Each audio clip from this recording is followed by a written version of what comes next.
Hey guys, we're going to do things a little bit backwards this time. I'm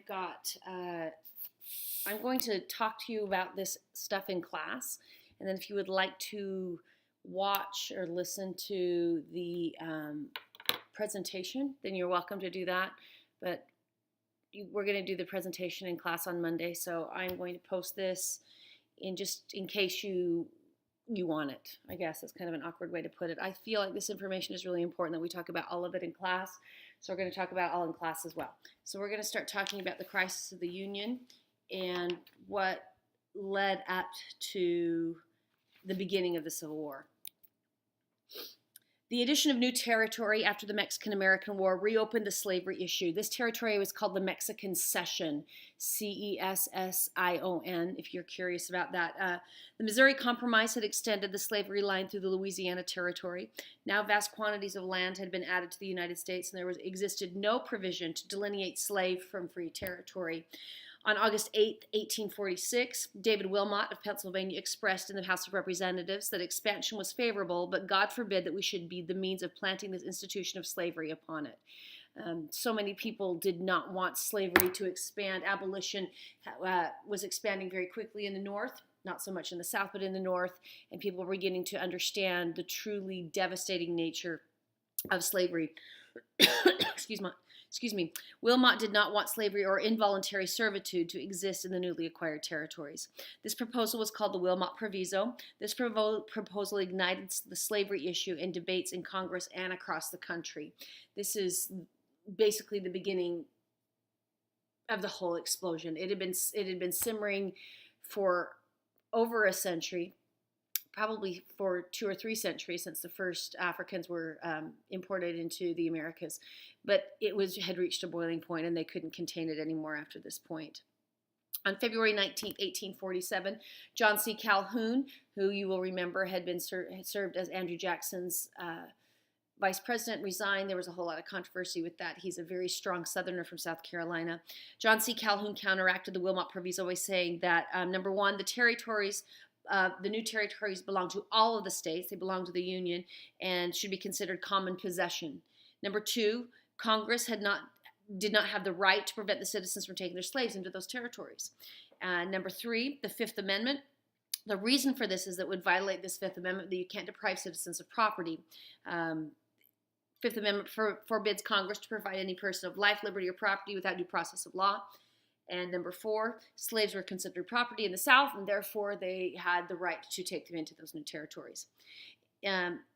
Into this debate, the issue of allowing the settlers of the territory to decide arose. So who gets to decide? The people who settled? Is there going to be a line drawn like the Missouri Compromise? This issue is known as popular sovereignty, and that people in the state should be able to choose whether or not they want to have slavery. It ultimately is chosen as the method of deciding if slavery would be allowed in a state or not. As Lewis Cass of Michigan suggested, each territory should decide their own internal concerns, not let Congress or the government as a whole decide. The Free Soil Coalition was created at this time in 1848. It was made up of Northern Democrats, anti-slavery Whigs, and members of the Liberty Party. Created in 1840, the Liberty Party was a third party that had no electoral success at all, and so it merged with the Free Soil Coalition. Slavery in the territories became more of an issue after the discovery of gold in California in 1848. Soon the territory of California had enough people to petition Congress for admittance to the Union as a state, but the slavery issue had yet to be resolved. The hole just kept getting deeper and deeper of this whole slavery issue. When California requested statehood, they were having many internal problems that needed government supervision. New Mexico was also ready to enter as a state, and both had forbidden slavery within their borders, although both of them fell south of the Missouri Compromise line, the 3630 parallel. Zachary Taylor was president, and he pushed to have them added regardless of their slave status. On December 4th, 1849, President Taylor announced in his annual message that New Mexico and California would be allowed status as no slavery territories, and that they would come in without the consent of Congress to avoid the slavery issue. So he announced it that they were going to come in without proposing it to Congress. While New Mexico delayed statehood until 1912, California was admitted in 1850 as a free state. So what Zachary Taylor did was taking the issue out of the hands of Congress, where there had been so many debates, and he said, fine, I'm going to decide. I'm the president, and I get to decide. Not exactly constitutional, but that's what he said, to kind of avoid this whole issue that was broiling underneath the surface of slavery. And now it starts coming to the surface. Debate continued back and forth, becoming more and more heated. Very divisive issue in Congress. Henry Clay, who had played a role in the Missouri Compromise, returned to the Senate just in time to use his skills to prevent the Union from tearing itself apart in 1850. Clay packaged all of the concerns of the free and slave states into 8 resolutions, hoping to settle all of the issues between the two factors.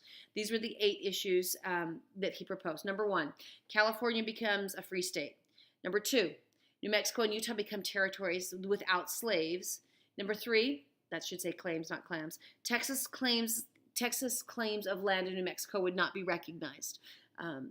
Texas was disputing the border, and they wanted some of the New Mexican territory, and they were fighting for it to try to expand the size of Texas. But those claims of land in New Mexico would not be recognized by Congress.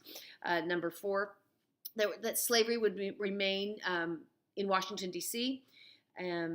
Number 6, trading of slaves in the capital would be prohibited. So you could own slaves in Washington, D.C., but there could be no slave trade inside the capital. Number 6, enforceable Fugitive Slave Act must be adopted. And it would have to be enforced. That was what was really hard, is they had all these different laws, but nobody was enforcing them in the North. And number 8, Congress was not allowed to interfere with interstate slave trading. So Congress could not step in and say South Carolina couldn't trade slaves with North Carolina. That was a decision of the states. Clay's plans generated an intense debate. A political end became visible when President Taylor died on July 9th, 1850. We talked about that in class when we talked about his bio. And Millard Fillmore became the president. Millard Fillmore was a man who had grown up in very, very poor circumstances. They'd use the word actually indigent. He didn't have much growing up. He was very, very poor, and he raised himself up from that. And he came to the table as president with an ability to negotiate and concede in ways that President Taylor had not been willing to do.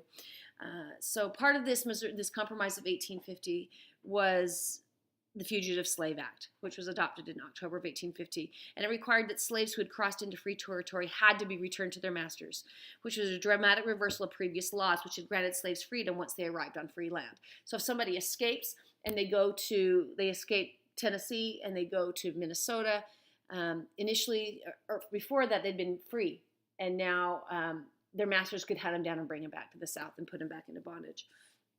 Harriet Beecher Stowe's Uncle Tom's Cabin, a bestseller, detailed the life of a fictional character living in the bonds of slavery. The main character is killed at the climax of the story because they're trying to get him back. It brought to light the plight of slaves to a society that it did its best to ignore the plight of these people. The discussion in Congress most of the time was all about the issue of property. Harriet Beecher Stowe, she had written this book in 1852, was influential in recruiting people to the anti-slavery cause, tapping into their Christian consciences. And after a slow start, Uncle Tom's Cabin sold enough copies to ignite the nation's fervor to try to fight against slavery. In the election of 1852, Franklin Pierce was elected president. He tried to appease both sides on the slavery debate and ended up alienating everybody. By the end of his presidency, he did not please any side. He's referred to as the Northern man with Southern principles. It led to a ton more tension. It just kept escalating and escalating. No matter who was president, the issue became more divisive, more inflammatory, until after President Pierce's presidency. Other things that were going on in the world at the time, there were some foreign influences as well at this time. Cuba had long been a longed-for possession of the United States. We had tried for a long time to try to buy Cuba from Spain, or to conquer Cuba, or to get it away from Spain. When the United States tried to buy it from Spain in 1854, they were rebuffed. Angered, the government drafted the Ostend Manifesto, which stated that if Spain did not sell Cuba, then it was in the country's natural best interest to take it. So this Ostend Manifesto was saying it was best for us to take Cuba, whether or not Spain wanted to sell it. When this was published, the United States had no choice but to disavow it, even though the government had written this. And when it was made public, the government said, no, we didn't really do that.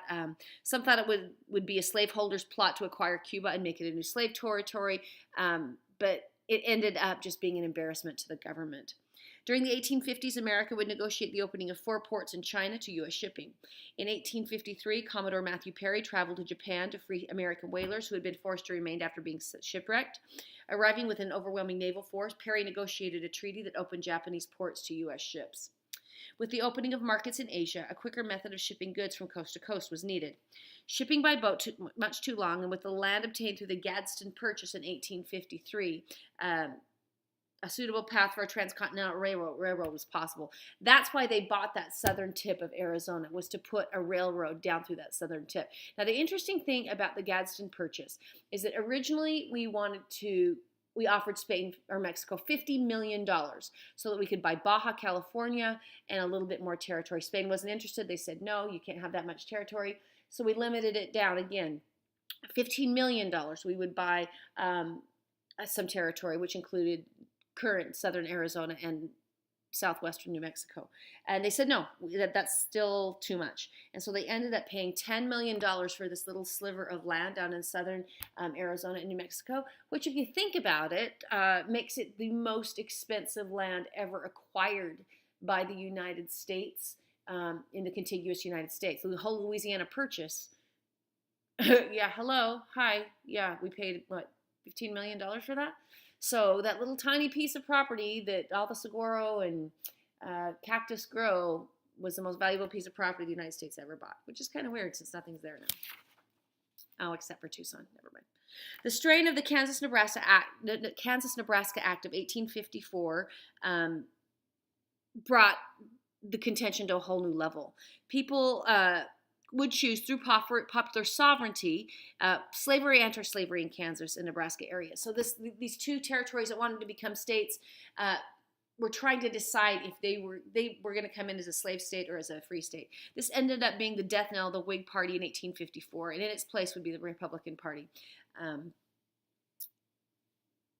The problem became that both sides were so convinced that their way was right, that it brought out the worst in a lot of people. By allowing each territory to choose if slavery were to be legal, each territory was swamped with members of slavery and abolitionist forces. It was not long before matters came to a head and erupted in violence. Elections to create a government were filled with fraud because voters would come to the area to vote and then return to their home states. Most often they came from the state of Missouri. This was most notable in the events in Bleeding, Kansas. It was the Potawatomi Massacre on May 24th and May 25th of 1856, which resulted in a lot of bloodshed. Ruffians raided free state settlements in Osawatomie. John Brown, who was an abolitionist's son, Frederick, one of 4 sons who accompanied him, one of his 20 children, was shot through the heart. And John Brown made this statement: I have only a short time to live, only one death to die, and I will die fighting for this cause. Actually, his son said that. So they had come over to basically cause a riot between the pro-slaves and the anti-slave parties, and resulted in this whole big bloody fight. That's why they called it Bleeding, Kansas. By the end, around 200 settlers had been killed over the matter of slavery. It was kind of a mini civil war. Men were slaughtered in front of their wives and screaming children. The violence in Kansas spilled over into the Senate when Senator Charles Sumner gave his The Crime Against Kansas speech, in which he singled out Senator Andrew Butler of South Carolina as the epitome of an evil slaveholder. 2 days later, a kinsman of Andrew Pickens Butler, so one of his family members, named Preston Brooks, became so mad with Charles Sumner, who was kind of old at the time, that Brooks beat Sumner at his Senate desk with a cane. Beat him over the head with a cane. Sumner took years to recover, but he later returned to the Senate to argue how the South would recover during Reconstruction. So he wasn't killed, but it was this attack on the floor of the Senate, and it was unprecedented for somebody to come in and beat a senator and try to kill him because of his views against slavery. With all of these issues garnering national attention, the election of 1854 was a battle. In this election, James Buchanan won the presidency. All right, here's a map, and this explains to you why so many people came over from the state of Missouri to Kansas and Nebraska. You can see where the Kansas Territory is, right on that border. Now, just barely north of where that inset area is the state that will later become Nebraska. They had the Compromise of 1850 had allowed all territories to decide by popular sovereignty. Utah had decided that they would be an anti-slave territory. So had New Mexico. So you can see that proportionately, so much of this territory that has come into the United States since the Mexican-American War is going to be against slavery. And you can see why the South, because of the Missouri Compromise, which said that New Mexico and California should be slave country, were upset about this. It just became such an enormous, uncontrolled fire on both sides. Another thing that you need to pay attention to is right over here under the state of Pennsylvania is what's called the Mason-Dixon line. We will talk about the Mason-Dixon line a lot of times as we're talking about the Civil War, about north and south of the Mason-Dixon line. It's just a delineator for slave states and free states. Things went from really bad to even worse. In the Dred Scott case of 1857, a slave was taken to free territory where he lived until his master returned into a slave state. Dred Scott, who was the slave, sued his master on the grounds that since he had been taken to a free state, he had become free himself, and that when his master forced him to return to Missouri, he was being denied his freedom as a citizen of the United States. The Supreme Court ruled against Dred Scott, saying that slaves had no rights and declared that any law that said otherwise was illegal. So this became a really dicey legal problem because technically this disavowed the policy that men could be free in free states. That if you were black, then you had to be a slave if you were in these free states. It also reinforced the Fugitive Slave Act of 1850, which said that if you had been taken to an anti-slave territory, a free territory, or a free state, then you still had to remain a slave. And this got a lot of people up in arms. Right around this time, also, Kansas drafted a constitution that allowed for slavery, but owing to fraud, free state voters boycotted the referendum. So they had all these people, all these rowdies come across the border from Missouri to pass a law that said that Kansas could be a slave state. Eventually, the Constitution passed, but not on completely honest terms. So Kansas came in as a slave state, but most of the people who lived in the territory were actually free staters, and it was. I mean, basically, all you can say is just really a mess. Also, the economy experienced a dramatic fall in 1857 when the demand for American grain fell. Coupled with overextension of railroad lines, the economy did not recover fully until 1859. Kansas was not, okay, I kind of need to backtrack here for a second. The voters, even though the Constitution was passed that said it could be a slave state, they were eventually admitted into the Union as a free state. I forgot. That was kind of confusing. It was an anti-slavery state, but there were so many people that were fighting there that it was continually a battleground for what they were going to represent. Sorry, that was probably really confusing. I hope I made it a better point in class. The economy, political issues brought on another prayer revival in a lot of the country during this time of economic and political decline. Prayer meetings focused on spiritual renewal, and they became really popular, and the idea of transformation of society took a back seat. So we weren't, trying to have transcendentalist moments. We were focused more on, we just need to pray for our country because things are so bad. Non-denominational prayer meetings were offered daily at locations across the country. In the text, it explains, unlike the Second Great Awakening of the 1830s and 1840s, the prayer meeting revivals were largely uninterested in social reform. In fact, prayers about controversial issues such as slavery were expressly prohibited at the meetings. The focus on the meetings was personal spiritual renewal, not social transformation. Instead, it was largely a lay movement focused on private prayer. In 1858, Abraham Lincoln was a candidate for the Illinois Senate seat held by Stephen Douglas. Probably the most famous debates that have ever taken place in the history of our country, the Lincoln-Douglas debates. Lincoln challenged Douglas to debates across the state of Illinois, to which Douglas agreed. They could not have been even more opposite. Abraham Lincoln, 6'4", tall and skinny Stephen Douglas, 5'2". He's called the little giant, little short and stout guy. Douglas won re-election to his seat, but the debates placed Lincoln in the national spotlight for the very first time. Lincoln posed the question, where are we going as a country? He wasn't an abolitionist at this point, but he had always held the belief that slavery was wrong. Many people at this point think that his opposition to slavery cost him his Senate seat. If he had been able to play it down a little bit more, maybe he could have beaten Stephen Douglas in the election to the Senate in 1858. John Brown planned to seize a federal arsenal at Harper's Ferry, Virginia, to arm slaves. Now, John Brown had been, like I said earlier, part of the Bleeding Kansas experience. One of his sons was killed. He was an abolitionist to the core, and he wanted to go to Harper's Ferry, Virginia, where there was a federal arsenal, and he wanted to arm the slaves. He felt that if he did this, an insurrection would begin against the South.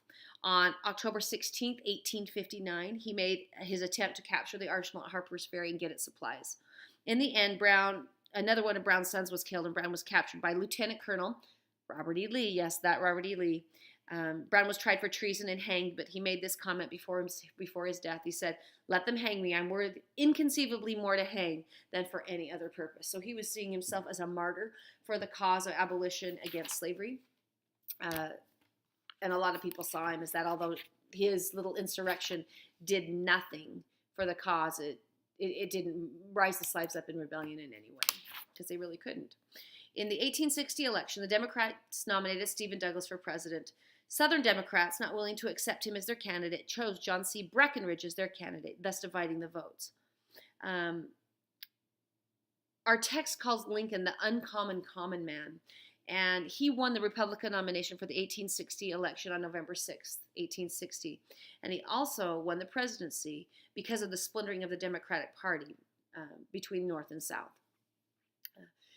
On December 20th, 1860, you've read about this in your document booklet, South Carolina seceded from the Union. By February, Mississippi, Florida, Georgia, Louisiana, and Texas joined it.